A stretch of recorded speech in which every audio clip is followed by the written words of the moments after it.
Dr. Rich, for being here today. Thank you, Diana.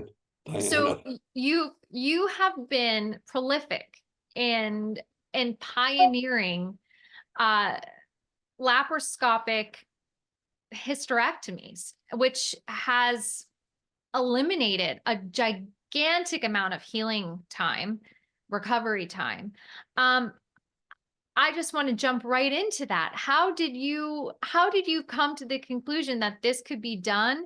And what was this like for you the first time, going back all those years ago? Well, my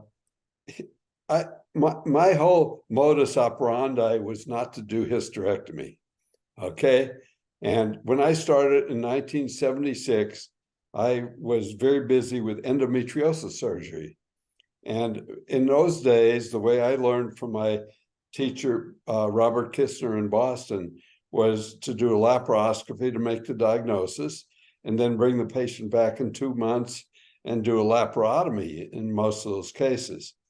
But over the first few years, I had so many laparoscopies because I was in a town that didn't do laparoscopy, essentially. I had over 300 laparoscopies in 2 years. So by the end of that, by end of 77, I started trying to do more and more operations.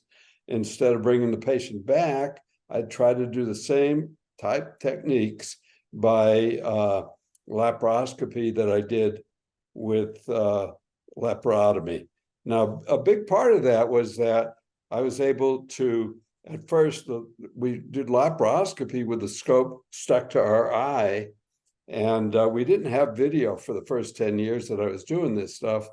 And what happened was, because you're holding the scope with your right hand, I had developed left-handed skills, which was essentially non-existent in our training in those days. So basically, I got to be able to do a lot with my left hand too.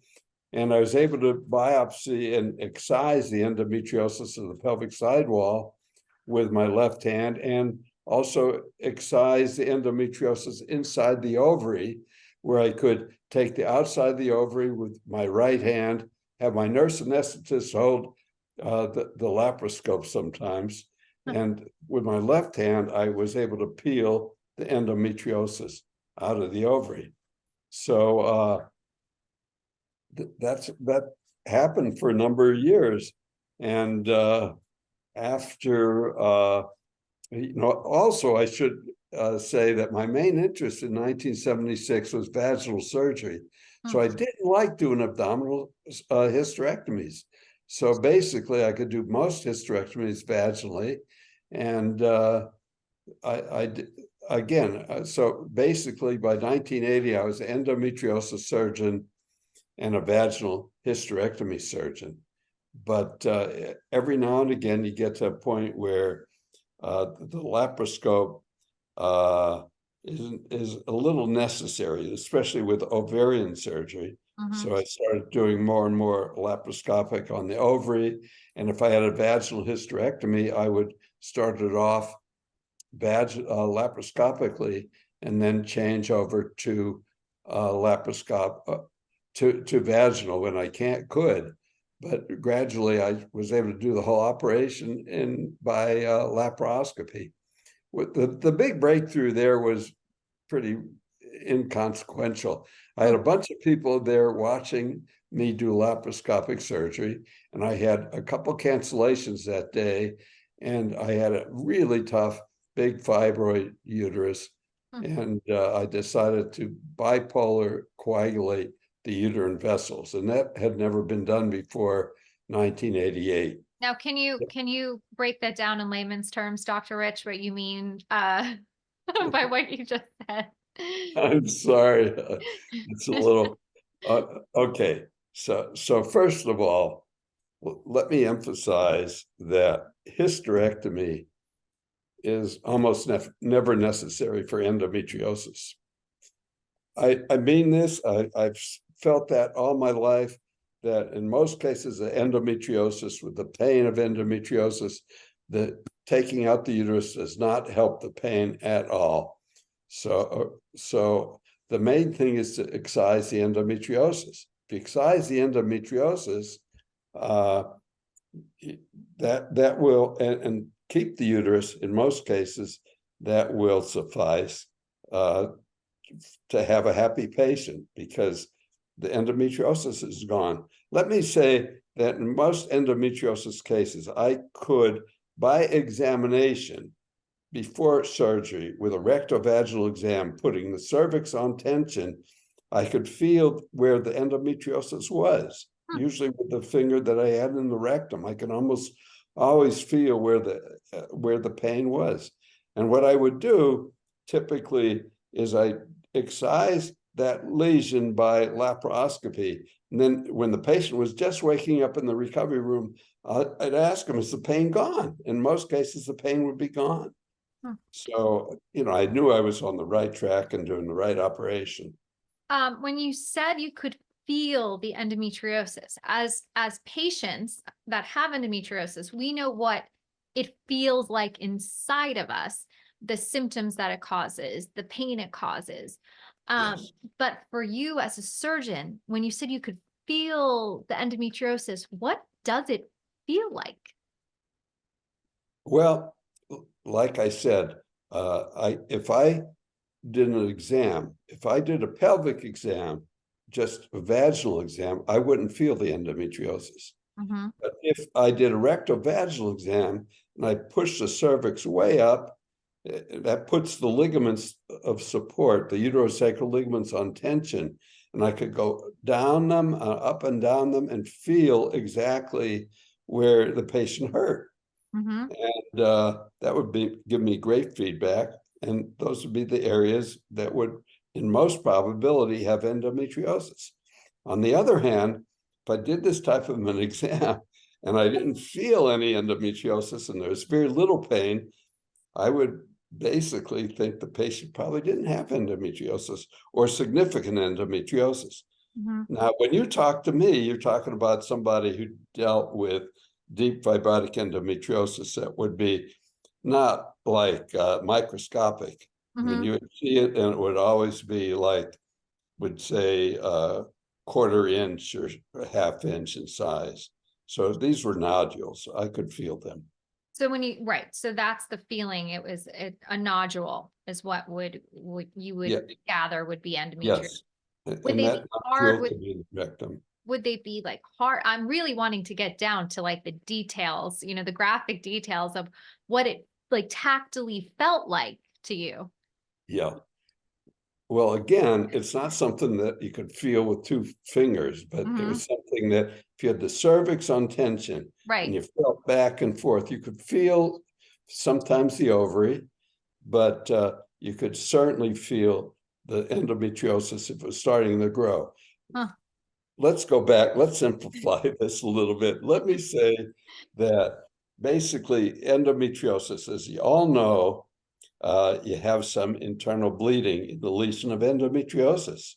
That bleeding stimulates fibrosis. Like if you cut your finger in the same spot every month, it'd be the same situation where you'd build up a lot of fibrosis around the area where you cut your finger. Now, what we feel is usually the fibrosis that build up because of the endometriosis that was there.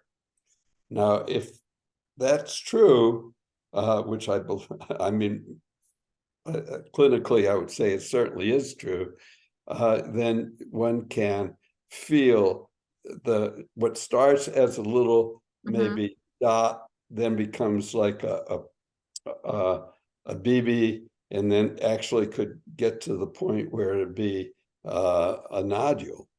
And a nodule you could feel, and sometimes you could feel the BB too, because especially with that, when you move your finger back and forth, patient is in pain. Yeah. It stimulates the pain. And that's what we get rid of when we do surgery. So let's go back to hysterectomies. We know that a hysterectomy does not treat endometriosis. Is that correct? I mean, that's well, correct. Right. That's But correct. it would be useful for someone with adenomyosis. That's what Yes. Right. Adenomyosis is endometriosis in the muscle wall of the uterus. Mhm. And that's a very difficult diagnosis between adenomyosis and fibroids. Really? And very difficult diagnosis, yeah. But if it's fibroids, one could remove the fibroids and save the uterus. Hysterectomy almost always is a patient choice procedure unless there's cancer, Mhm. I Well, believe. when I see and I hear these, stories on social media where people say, oh, my endometriosis got so bad, I finally gave in and had a hysterectomy. And my head always goes back to, but that doesn't cure endo. That doesn't treat the endo. Is there something I'm missing where where Okay. endometriosis and hysterectomy somehow it does make sense? What you're saying is that it's a patient choice procedure. Mhm. If the pain gets so bad, oftentimes it's a situation is trying to find a doctor who could remove the endometriosis. And that's not easy. There are very few doctors who remove the endometriosis. Mhm. Yeah. So is it your belief as someone who has really led the charge with this disease in so many ways, if the endometriosis lesions, fibrosis, what it causes within the body, if those tissues are removed, do you believe that endometriosis can be eliminated entirely? Most definitely. I'm Mhm. one of the few physicians who believe in cure for endometriosis. I don't believe that it comes back every month. When a patient says it came back, or the other doctors told me it came back, means it wasn't removed well in the first place. The other thing that seems troubling to me is that I've also heard that if there's one bit of endometriosis hidden in the cavity of the body somewhere, that it can cause y- you know a whole muck of problems. So is that true that if there's one little piece of endo left, that the endo was never entirely removed and it can become troublesome to the patient? I believe that's true. Yeah. I mean, it could result in pain just the same as was before the operation. Mhm. And in some cases, it could progress to pain from the rectal involvement. Endometriosis in the majority of it, is a condition of what we call the cul-de-sac. That's an area where the rectum and the vagina meet. So it's a rectovaginal disease or condition. And as a result, we are gynecologists, and the majority of gynecologists do not treat the rectum. So that's fact. And that means the majority of gynecologists are not going to be able to access that area of endometriosis. And that's a major problem in our specialty. And I believe that we have to be more trained to be able to handle rectal problems. Mhm. And is it from that, let's say, missed area within the cul-de-sac, that endometriosis, and I don't know what you would consider a clinical term for this, but just a general sense of a term, from that area that might be missed, does it spread so that it can have extra pelvic involvement, as we've heard about? How does that growth work with endo, where it can travel throughout the Okay. cul-de-sac? Okay. I don't believe that it spreads. Okay. It's not, uh, surgeons are using the term DIE, Mm-hmm. deep infiltrative endometriosis. You hear that a lot. And that doesn't make sense. It's deep fibrotic endometriosis. And it's not, DIE is die. You don't die from it. It doesn't spread like a cancer. It's different from cancer. So basically, if that endometriosis isn't removed and it continues to be in that same location, it will continue to build up fibrosis around it. And that fibrosis could make it stuck to tissue that's very close to it. So the disease could seemingly progress because of that, but it's not going to progress because the endometriosis slips off one area of endometriosis, and then it starts to grow in another area. Mhm, mhm. So That's when my you have you, I mean, you've heard and obviously treated situations where endometriosis can impact the kidneys, can impact the appendix. How does that work? Is that the same thing where it comes from one part in the body and then somehow just grows and grows? Well, a simple way that I like to explain it is that while you're being formed in your mother's uterus, little cells destined hopefully to get to the inside of the uterus where they'll cause normal menstrual periods don't make it that far. And these little tiny cells can make it to the top of the vagina or the top of the rectum, or they could get especially very commonly to the appendix. So we've seen appendix endometriosis so commonly that we wrote a paper describing a couple of hundred cases that was published. I think the chief author was Heller at Columbia, but the appendix is quite common, and it makes sense that some of those cells won't quite get to the inside of the uterus. Mhm. Yes, I had a second excision surgery within a year, which was surprising. I had, my first and felt much better, and then the symptoms started happening again. And what they found is the appendix was left behind, and the appendix was Well, disease. And then, and I was having symptoms, which was really strange, of what would be appendicitis.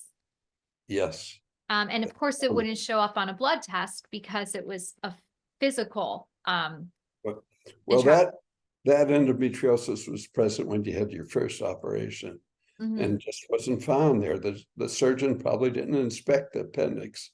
Yeah. But if they would have found a little nodularity or adhesions in that area and could have removed the appendix at that time. Right. So I've heard as well that the appendix is a very common place for Very common. endometriosis. Yeah, it's what do you think about people who have to have recurrent surgeries? Is it because they have an aggressive case, or is it going back to what you said before, that there was endometriosis somewhere within their body that was missed?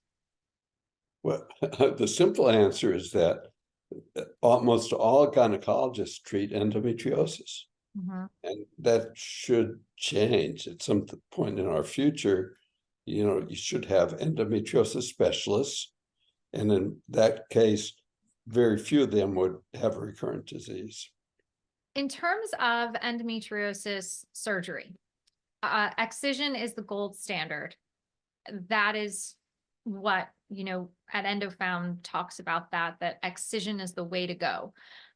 Many times when you're going to a general gynecologist who's not a specialist in endo, they sometimes say ablation. What are your thoughts on this? I believe excision is the only way. The only way you find out if what you're dealing with is endometriosis is by excising it and looking at it under the microscope. So now sometimes you have tiny little bits that you think are endometriosis, but even then you have to make a diagnosis. So you have to take a biopsy of some of it and take a look at it to see what it is. And otherwise, ablation, the big problem there is you don't know if you get deep enough, but also in many cases, you don't know if it was endometriosis truly. Right. No, that makes a lot of sense. And for what you know about endo, I've heard it's an inflammatory process, that endometriosis, part of the disease process is inflammatory. Yes. Can you explain that a bit? Well, again, we go back to the situation where I said, like, if you cut your finger in a little spot, what happens? You get inflammation. You'll see little red cells, and that's what stimulates the fibrosis.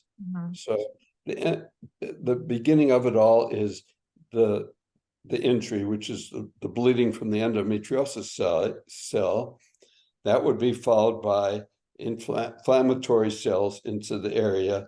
And the repair of the inflammatory area is fibrosis. So really, fibrosis is a big part of the endometriosis equation. What the surgeon sees at surgery, most in my cases, was usually fibrosis. Mm-hmm. You will interview many doctors who feel that that implantation happens every month, and you get these little cells that don't make it out through the vagina, that make it out through the tube, that implant. Now, I think that's doesn't make any sense. And I've never thought that made any sense. And I always believed the lesion was there and expanding gradually every month of your life from the time you start having periods. That makes a lot of sense. I think what's difficult as a patient is that you hear different theories, and it's hard to know what to ascribe to or what the best treatment option is. In terms of people who 90%, over 90% think that it comes from your periods every month. And I just don't believe that. Mm-hmm. So you're going to talk to a lot of doctors who will give you a different opinion. Say it keeps coming back every month. That's because they're not trained usually to excise the extensive stuff. For patients who don't have the accessibility to, let's say they went to a surgeon and they didn't get it properly excised and it was left over and they're suffering, but they don't have the money or the access to another excision surgery, what are some management suggestions, if you could make any, for endometriosis? Well, we're all part of a system, and we all have health systems, and sometimes there's Medicare and there's Medicaid, and then there's all the private companies with insurance. Now, I would have hoped that the private companies would say, my gosh, this should go to really expert surgeons in this condition. But unfortunately, they haven't. So it's very hard. For instance, endometriosis operation frequently will last 4 hours or more. So, it's very hard for a surgeon or any practitioner to do those type of operations and still be able to see his regular patients with the modern day insurance. So hopefully in the future, we'll have endometriosis centers. Many parts of the world, there are endometriosis centers. I mean, you go over to Italy, there's specific endometriosis centers where all the doctors know that, and they'll send their tough patients to those centers. And the same with cancer, they'll send their patients to those centers. But with endometriosis in this country, they don't. And I think that's a shame. And anything such as like hormonal suppression, birth control pills, that's all just masking the lesions and fibrosis. It's exactly, endometriosis is being pushed by all kinds of big pharma to be treated with these different medications. Like Lupron is a fantastic medication for prostate cancer, but not for endometriosis. And when you really look at it, I would recommend in most cases that the oral contraceptives work almost as well as suppressing all ovarian function, which may or may not come back in the future, which is unknown. Right. No, it's now where you stand with the disease, do you find it as perplexing and insidious of a disease as it's made out to be in the public forums? It certainly is, because I don't know. The more I hear, every time I hear a lecture, it's something different. And, it's just my opinion from, practicing from 1976 till with the interest still in the condition. I mean, even when I stopped practicing in the United States, I practiced in many other places in the world and did these operations. And my opinion really never changed.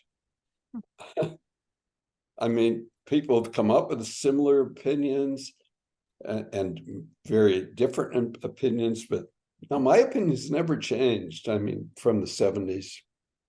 I believe it's a lesion. I believe if you excise it, the patients do extremely well.